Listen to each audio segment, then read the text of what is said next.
Today we are in week 3 of our 8-week case study for pigmentation. We are continuing with jet plasma and red and near infrared LED. We have one more treatment with the jet plasma LED combo before we start moving into peels with LED. Today we are amping up the treatment a little bit just in the restorative benefits since we've been working on such a deep level. So today we're going to be combining X08, one for the face and one for the neck.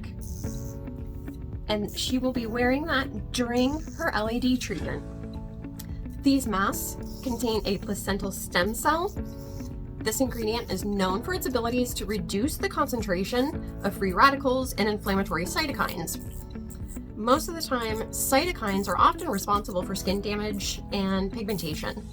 By enhancing the proliferation of the fibroblasts, it helps to support the skin regeneration, support the repair, and therefore leading to pigmentation reduction over time. Overall, the combination of these ingredients from X08 will synergistically continue to help improve our skin texture, tone, appearance, and addressing the pigmentation concerns. So not only are we working on everything down deep, now we're starting to pull things more superficially. Today we're doing jet on a Wavy Level 3, and we'll be combining that with a linear 3. And that one is going to help more on the surface level. Combining that with the red and near infrared, that'll help speed up that ATP synthesis. And since we're stimulating so much mitochondrial activity, that's where the X08 mask is really going to help us reach our goals.